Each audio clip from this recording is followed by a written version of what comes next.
आधुनिक सुख साधन भले ही हमें सुकून की जिंदगी देते हैं, मगर कभी कभी यही साधन हमारी जान के दुश्मन भी बन जाते हैं। इंदौर में हुए अग्निकांड में जनधन की जो तबाही मची है, उसके पीछे भी कुछ ऐसी ही वजह सामने आई है। इंदौर के पुगलिया परिवार के जिस मकान में आग लगी थी, उस मकान के दरवाजे इलेक्ट्रिक लॉक सिस्टम वाले थे। आग लगते ही बिजली गुल हो गई और सारे दरवाजे पूरी तरह बंद हो गए। परिजन अंदर फंसे रह गए। हादसे में कुल 7 लोगों की जान चली गई और 3 लोग झुलस गए। इस दिल दहला देने वाली घटना ने पूरे मध्य प्रदेश को झकझोर कर रख दिया है। इलेक्ट्रिक कार की चार्जिंग के दौरान हुए शॉर्ट सर्किट ने देखते ही देखते पूरे घर को आग के हवाले कर दिया। ये खौफनाक हादसा इंदौर के बंगाली चौराहे के पास स्थित ब्रजेश्वरी एनेक्स में बुधवार तड़के करीब 4 बजे हुआ। घर के बाहर खड़ी इलेक्ट्रिक कार चार्जिंग पर लगी हुई थी, तभी शॉर्ट सर्किट हुआ और कार में भीषण आग लग गई।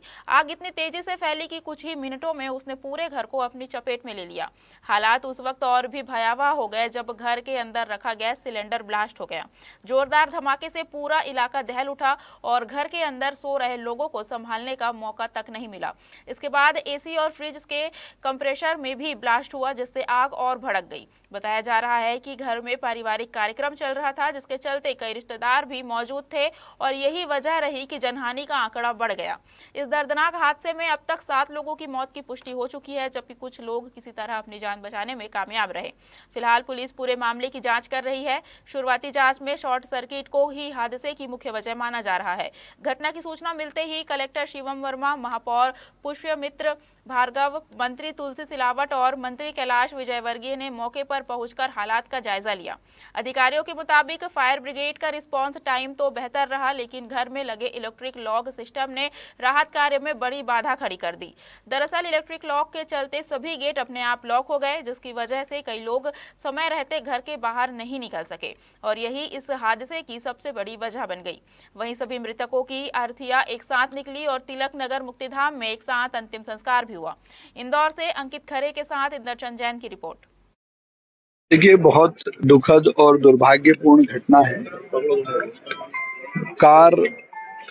ईवी कार चार्जिंग करने के कारण प्रथम दृष्टया ये आग लगी ऐसा प्रतीत होता है और प्रथम दृष्टया पुलिस कमिश्नर से जो जानकारी प्राप्त हुई है, उस आधार पे 7 लोगों के इस दुखद घटनाक्रम में जाने की खबर है। बाकी जो परिवार के 3 लोग थे, उनको सकुशल निकाल लिया गया था। बाकी चीज़ों की जांच के लिए कितनी देर में रिस्पांस हुआ, कैसे घटनाक्रम हुआ, ईवी के एक्सपर्ट को, इलेक्ट्रिक के एक्सपर्ट को, इन सबको मिलाकर एक कमेटी बनाकर जांच करने के बाद ही कुछ कहा जा सकता है। ये बहुत दुखद घटना हुई है और ये ईवी चार्जिंग पॉइंट से आग लगी और पूरे घर में फैली, जिससे एक दुखद हादसा हुआ है। 7 लोग की दुखद मृत्यु की पुष्टि हुई है अभी, और अभी भी हमारी एसडीआरएफ की टीम, फायर की टीम देख रही है कि इसमें जो पड़ोसी की जो बिल्डिंग है वहाँ पर स्थिति ठीक रहे और मतलब कोई किसी तरह की न रहे। टीम एमपीवी की टीम आके निरंतर ये जांच भी कर रही है कि इससे दूसरा और कोई आसपास की बिल्डिंग में कोई प्रतिकूल स्थिति ना बने, और फॉरेंसिक की टीम भी जांच रही है कि क्या एग्जैक्ट कारण थे। और बाकी दुखद घटना थी, 7 लोग की मृत्यु की पुष्टि हुई।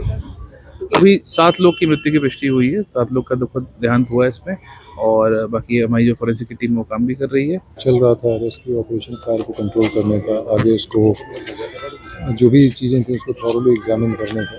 तो ये प्रोसेस अभी लगभग कंप्लीट हो गया, फॉरेंसिक टीम ने देख लिया। एक रिमेन्स कुछ मिले हैं, उनका परीक्षण अब डॉक्टर्स करेंगे, वो क्या उसके आधार पर उसको वहाँ पे हॉस्पिटल भेजा गया है। जैसा हमने कहा था कि 7 लोगों की आइडेंटिटी इस्टेब्लिश हो चुकी थी, अनफॉर्चुनेटली जिनको नहीं बचाया जा सका पूरे ऑपरेशन के दौरान, और परिवार में जो अन्य लोग थे जो उस समय बाहर निकल के आ गए थे, वो हैं।